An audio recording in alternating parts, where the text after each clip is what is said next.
5 seconds to go.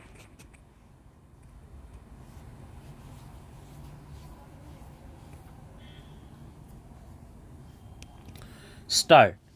Sir, planning is the vital instrument we have adopted to realize the social objectives enshrined in our Constitution. Through the 5-year plans, we have already achieved a significant increase in the national income in the past 18 years and laid the foundations of technological advance. The plan is fast modernizing our agriculture and strengthening and diversifying our industry.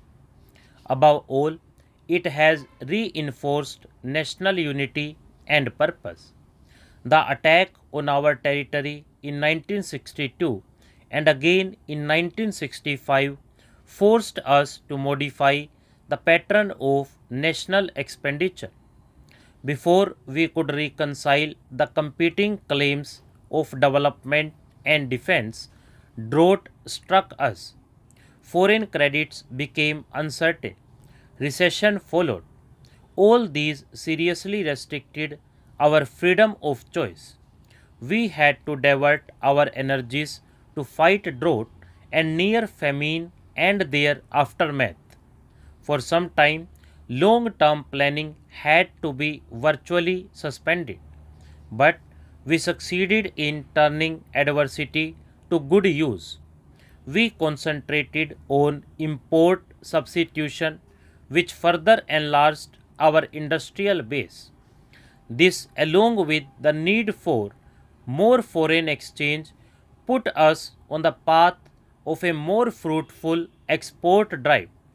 We maintained our investment in development work, especially in intensive agricultural programs.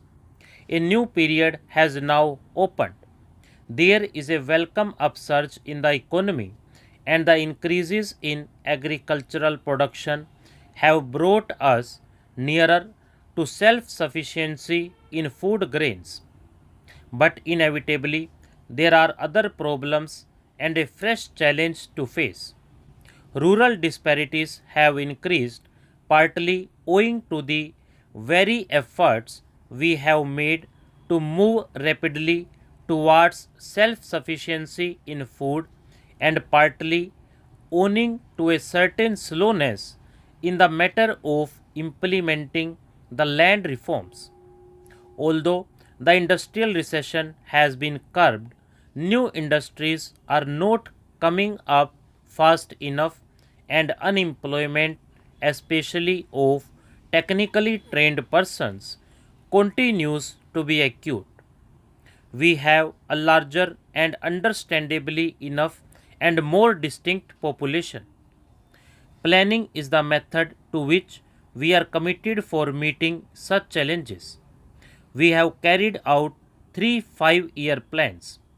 Each 5-year plan has addressed itself specially to problems which have emerged either because of new political and economic developments in the country and in the world, or as a consequence of progress we have already achieved. The priorities and the emphasis have necessarily changed and have had to be adjusted from plan to plan, but we have always kept in view our long term objectives and their achievement. The seventh plan represents a conscious, internally consistent, and carefully thought out program for the most efficient exploitation of our resources possible in existing conditions. The basic aim is to raise the standard of living of the people, especially of the less privileged sections of society.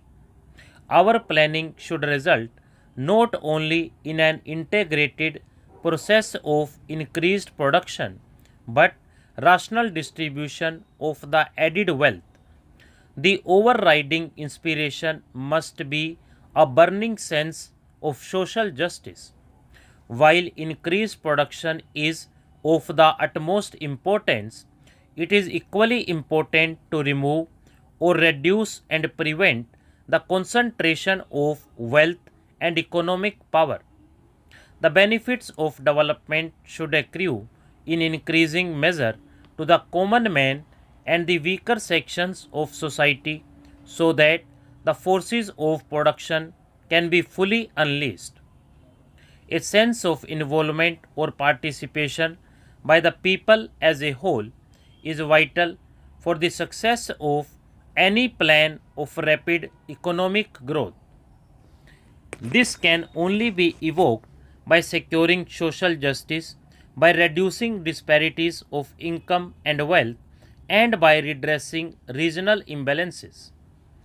Our orientation of our socio-economic institutions in this spirit is accordingly the first necessity.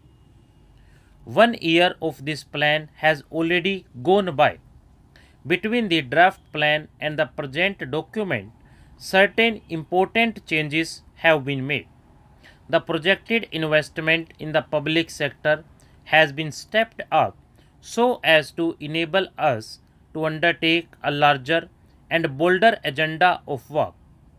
New schemes have been added to help the small farmer throughout the country, especially in the unirrigated areas. The emphasis is squarely on areas that have hitherto suffered from neglect of transport and housing problems in urban regions will receive more attention. A small but significant beginning is also being made with special programs for children. The seventh plan thus provided a necessary corrective to the earlier trend which helped particularly the stronger sections in agriculture as well as in industry to enable them rapidly to enlarge and diversify the production base. In the long run, the full potential of growth cannot be realized unless the energies of all our people are put to profitable use. The emphasis on spreading the impetus and benefits of economic growth to the weaker sections is thus necessary in the interest of equality as well as growth. The plan will now assist the less prosperous sections of our farming population to improve their position and make a yet bigger contribution to the national economy. Greater industrial activity and the modernization of agriculture by adopting intensive methods of cultivation and irrigation would mean that a larger proportion of young men seeking jobs could find employment nearer home. Stop.